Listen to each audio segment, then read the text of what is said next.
After taking evidence and examining the material placed on record, the trial court found that the plaintiff had failed to establish the factum of his having been put in possession and that the municipal taxes, electricity bills, etc.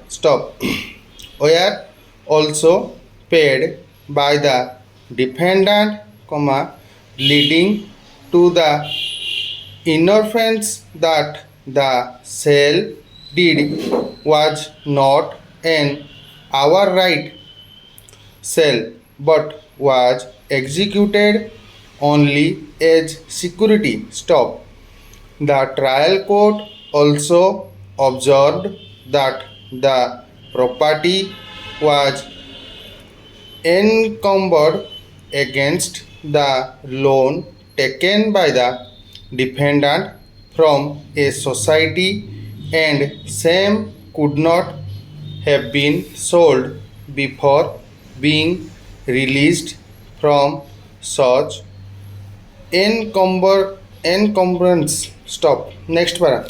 The trial court also noticed that no payment of consideration was made at the time of registration of the sale deed and no other evidence was adduced by the plaintiff as to how did he make payment of the alleged sale consideration.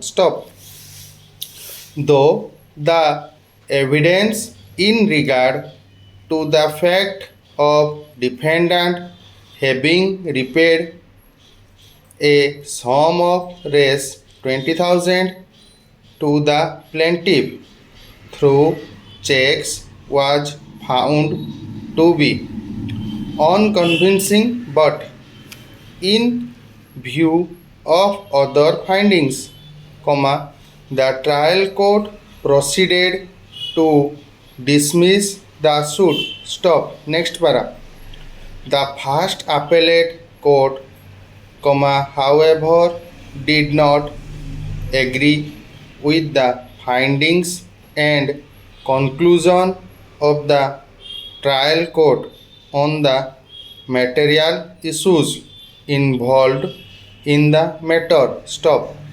The first appellate court disbelieved the story of making repayment by the defendant by the way of checks, particularly after noticing that though the defendant stated that the checks exhibits 44 to 47 were returned by the plaintiff whenever the payment was made, but there was no such endorsement on the said checks.